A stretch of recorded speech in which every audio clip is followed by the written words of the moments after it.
Hi, welcome back to my podcast. This is my third time recording this, but I'm gonna get it right this time. I'm trying to shorten it as much as possible. I just really didn't like the lighting on my last two records. I want to look my hottest if I'm going to post a video of me yapping my ass off for 30 minutes. I need to at least look hot while I'm doing it. So, today's outfit is inspired by Daphne, from the story of Daphne and Apollos and Eros and their tragic unrequited love story, because it really resonates with me a lot. I'm actually gonna post a deeper content on it on TikTok, so follow me on TikTok at iknowriaya, same as the podcast. So let's get into it. I have a couple topics prepared. Some of them I'm gonna skim over. Let's just start with the first one. Heaven on earth. I believe in heaven on earth. I like that concept. I don't like the concept of hell on earth, which a lot of people feel like if you believe in heaven, you must believe in hell. And a lot of that is religious conditioning. And I'm going to be the one person to say, I don't believe in hell on earth, bro. I don't believe in that shit. Because as humans and as people, if we're striving to get to heaven, that means that we already left hell, bro. We already left that. Hell is not existing. It doesn't exist. I'm not gonna keep falling for the religious conditioning and just the if as above so below. I don't give a fuck about none of that shit, bro. This is my life. I'm not going to keep walking around with this concept of I can go to eternal damnation and just be so low vibrational that I'm going to be in like a fiery pit of hell with demons around me and shit. Why would I even believe in that shit? Like, let's be so for real. A lot of our belief systems, even as like a spiritual person, is so closely intertwined with religion that we don't even realize it. Y'all keep doing this as above, so below, low vibrational, high vibrational type shit, that it's the same rhetoric with different names. But me, I came to the conclusion like a week ago, I don't believe in hell, bro. I believe in heaven. Amen. Amen. All of that shit. I believe in that, but we've already had so many people, such as like Jesus, Greek gods, Roman gods. We have already had so many deities and figures that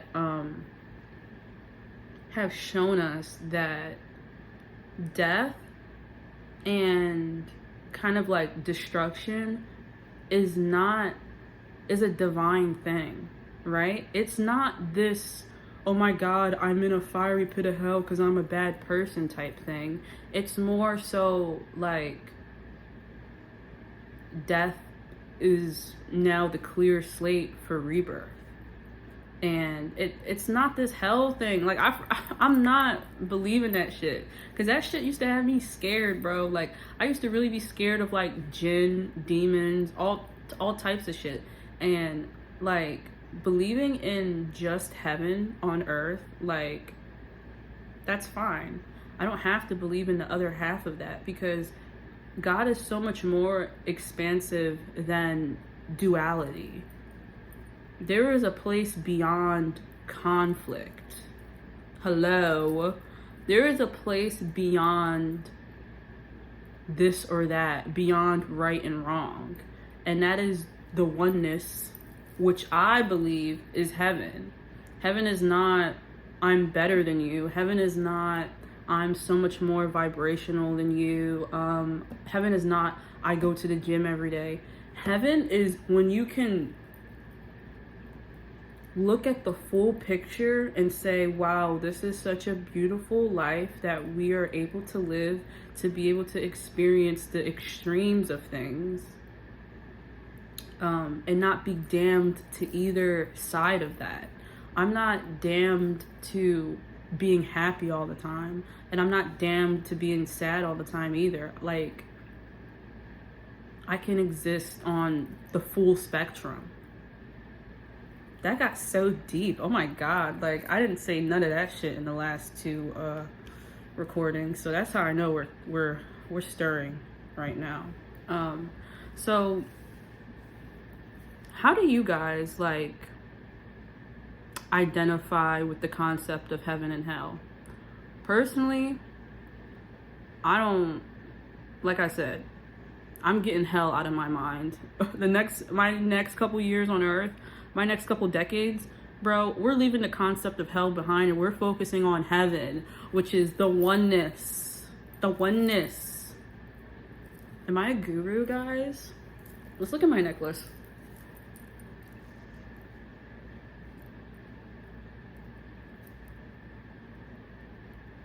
Someone just texted me on Instagram. Let's talk really quick about Halloween. I was Kanye West for Halloween. Let's put that picture right here. Me, who's editing, future me who's editing, Kanye West here, and me here. I looked so good. I got so many compliments on my outfit, even though people didn't know I was Kanye West. And I'm a huge Kanye West fan, so it felt really good to dress up as him and really just embody that I don't give a fuck, I'm being me type energy, which is what I love about him. The way he's just so authentically himself, no matter if it's right or wrong. He's just like, you know, this is what I think, this is what I'm gonna say. I'm not gonna, you know, play by the rules and type shit, you know? He doesn't play by the rules ever. And I really identify with that because I'm that type of person as well. So, heaven on earth, the oneness, being able to enjoy all of it. One thing that I posted too, this reminds me of a piece of content I made on TikTok where I said that my unpopular spiritual opinion is that the opposite of pleasure is not pain. The opposite of pleasure is shame. Shame. Because when you're in pain, sometimes that feels good, you know? Sometimes it feels good to feel that hurt, you know? Because you can use it as a driving force for change and death and rebirth. But shame, that shit will keep you so stagnant where you don't even move. Pain will move you, bro. Shame will keep you in a fucking box. So the opposite of pain is not pleasure. The opposite of pleasure is not pain. The opposite of pleasure is shame. That's a whole nother thing. Y'all know I'm on an anti-shame journey and a pro-pleasure journey. I'm not a hedonist, but I kind of am in the bedroom, period. Clock that. I hope you guys listen to this podcast while you're like just traveling, while you're doing your makeup, and you just need a little something to listen to that makes you feel like giggly and like we're in a better place than people say we are. You know, like sometimes, you know, I'm not gonna say that. I was gonna say something crazy. Anyway, next. Woo! It's getting like kinky, right? Chat, is this safe for the internet? Anyway, next topic. Eros and Apollo. So like I said, my outfit is inspired by Daphne, who is being chased by Apollo. So let me tell the story really quick, or one of the variations of the story. So Eros, who's Cupid, and Apollo, who's also an archer, you know, has a bow and shit, he's bragging to Eros. He's like, you know, well, I'm just that nigga. I am a better archer than you. And Apollo's like, okay, watch this nigga. Shoots his ass with a love arrow, and at the same time shoots his love interest, who's Daphne, the nymph, with a hate arrow. So now Apollo's chasing after Daphne through the forest, and he's just like, oh, you know, like, what's up? Like, you know, he's all up on her top. and she's disgusted by this man. She's like, I want nothing to do with you. But he's a god, and up there, Apollo's up there, so he's about to catch up to her ass, because I think Daphne is also a goddess. But Apollo is like, he's athletic, he's all that type shit, so he's about to get her.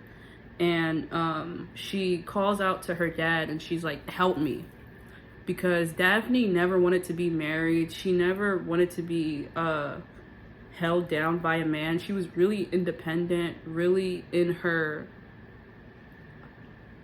individualistic energy. Like, she didn't want marriage. She said that prior to even getting shot by the arrow. So I think the arrow really helped put her love for herself. It really brought all her, what's the word I want to say, her attachment style to the surface. Same thing with Apollo. Like, I feel like arrows in the story, it says he shot them with an arrow, but I feel like it's more so bringing their love affair, their attachment style and love style to the surface, you know? Not so much the physical thing, but the energy, you know? Because they're gods, you know? They say arrow, but whatever. And just as Apollo was about to grab Daphne, she calls out to her dad and is like, help me. And her dad turns her into a tree. So before he can even touch her, she starts turning into a tree, and he's no longer able to, like, really, you know, fuck her and all the crazy shit he was about to do. Because you know how the Greek gods get down. They be on some savage type shit, like they in the mafia. And like just doing whatever the fuck, like, and not even in a cool way. Like, these niggas was wilding. You know what I'm alluding to. So he was about to, you know, get her, like, and she turned into a tree to preserve her individualism and preserve her, like, boundaries. But in doing that, he still, after she turned into a tree, took the flowers or whatever, or a branch, and made that into the little crown thing, the little wreath, like leaf thing that they wear on their head and shit, or that he wears. I think that's what it is. And now was using that to crown victors and shit that were in battle with him later on.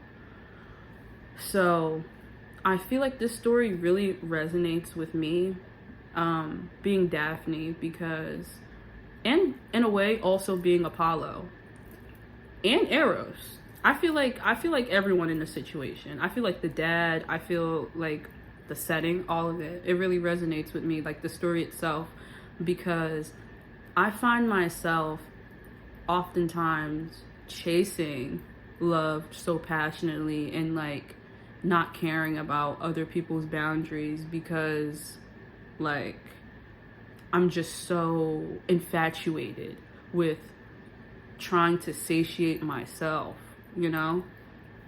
And I've done a lot of things in my past from that place.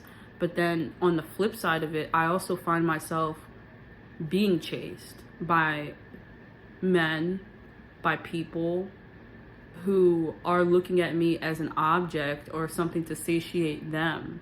And it really shows how, like, you're a mirror to other people. Like, if I'm being chased, I'm also the chaser in a way, because that's what I've attracted. And on a tangent, I've been reading the law of attraction, and it kind of ties into that, like how you can say, I don't want something so bad to the point where you literally create it. And I've done that a lot, where I'm just like, I never want to go back to my childhood. I never want to experience what I experienced from my parents. I never want to be abused ever again, just to end up in a domestic violence relationship, which I talked about in my past couple episodes. And that running away from it ultimately seals your fate, because you don't even realize you're running in running away from it, you're also chasing it. Does that make sense? It's like, I know it doesn't literally make sense, but if you hyper focus all day, you know, I never want a horrible man in my life. I never want to be abused again. I never want all these things. You actually start putting yourself in a position where that exact thing happens to you, because it's what you're thinking about 24/7. It makes you feel insecure inside to say, I never want to be abused again every day. It makes you feel small. It makes you feel insignificant. It makes you feel really weak. You know, instead of saying, I want safety, you're saying, I don't want this. But it's like, your thoughts really do create your reality, among other things. But like, that's one of the main things that you personally use to manifest things into your life. So if you're constantly thinking about how, you know, I just want to preserve myself so bad, I never want to get married to a man, I never want to be tied down. That bitch got tied down. That bitch got tied down and turned into a fucking tree because she wanted her independence so bad. Or she wanted to not be unindependent. Does that make sense? It wasn't so much of an emphasis on, oh, this is the heaven I wish to create for myself, rather than the fear of, I don't want to end up in this hell. And ultimately you end up there. And that's why I said earlier, I don't believe in hell, because the more you put an emphasis on, I don't want to go to the bad place, you're walking there, you're on your way there. And they do that in religion to control you, so that you're constantly looking back at hell and you can't see where you're going. How the fuck are you supposed to be on your way to heaven if you're constantly looking behind you at hell? Nah, don't exist. We're locked into heaven, guys. On some spiritual ashwagandha type shit. You know what I'm saying? I also feel like Eros, who's Cupid in a situation, because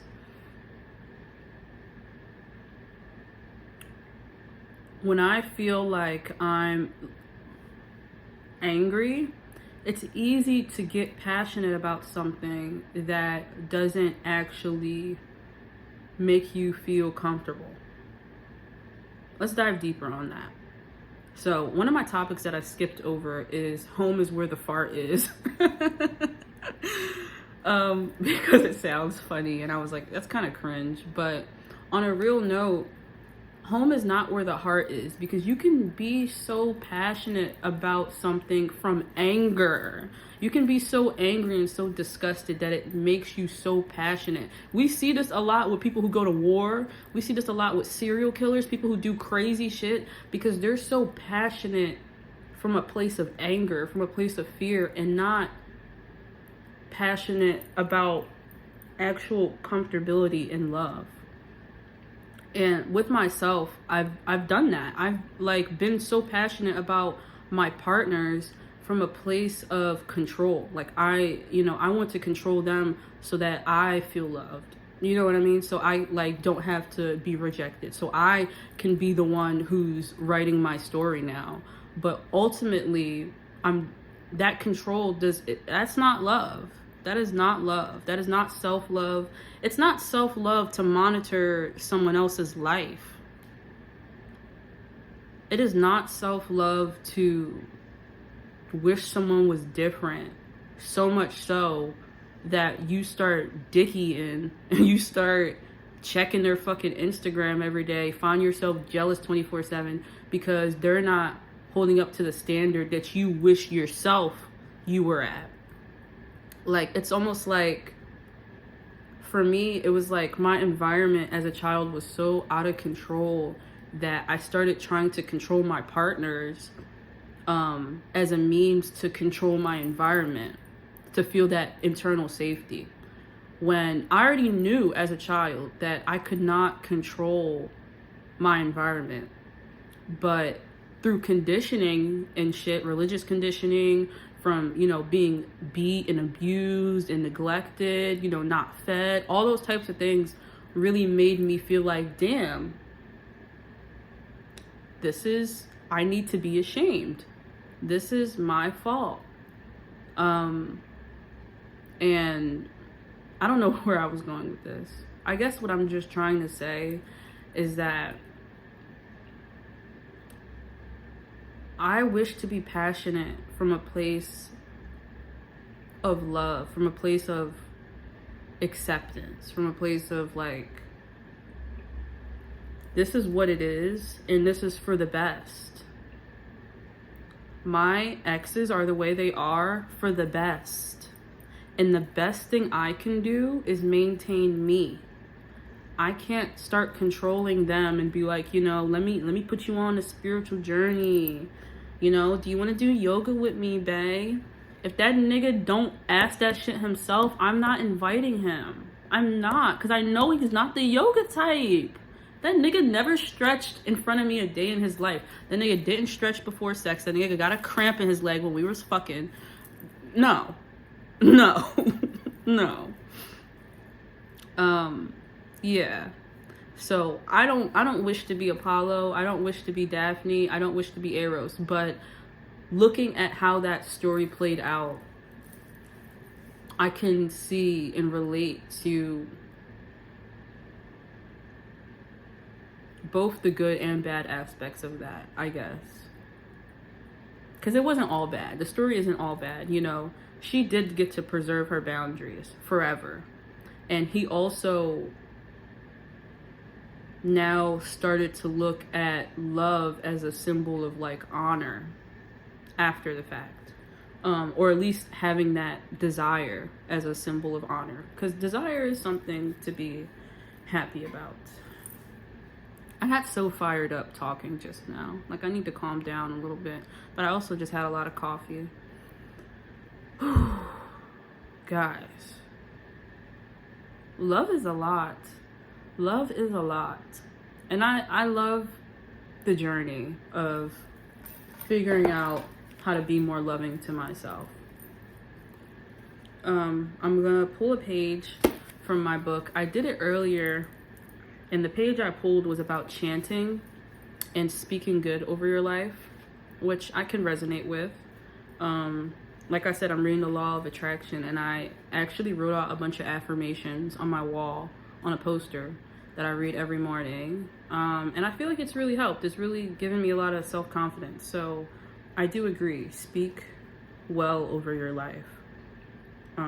Stop focusing on hell. Focus on heaven. And let's pull another page. What if we get the same one? Where should I stop, guys? Here? A little bit more? Okay. Oh, this is interesting. We're at the intersection of different chapters in the book. Right here, though, there's a quote at the end of this chapter, and it says, "She traveled to the ends of the earth to find the courage to be who she always was." Thought I heard some. Nigga got scared. See, and that's why. That's why. I believe in heaven, bro. Really, yes, I agree with that.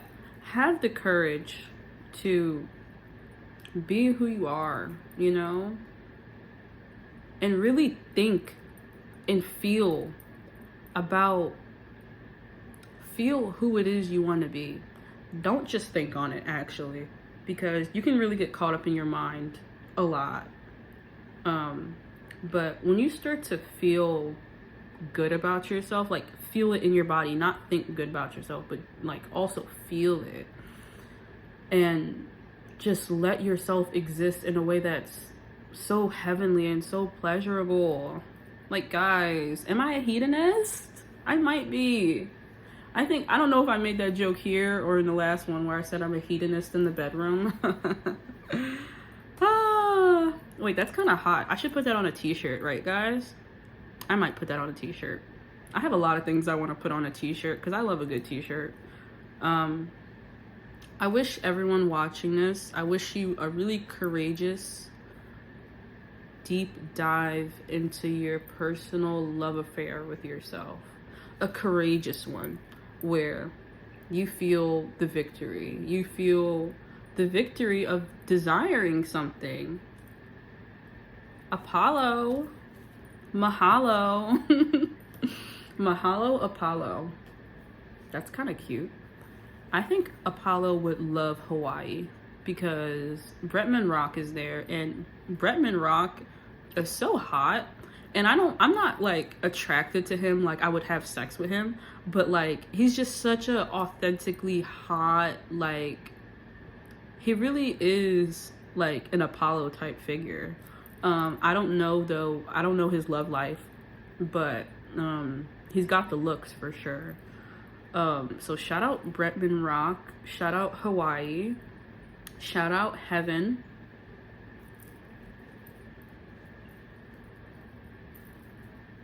Shout out everyone who's had a hard time dealing with religious trauma specifically.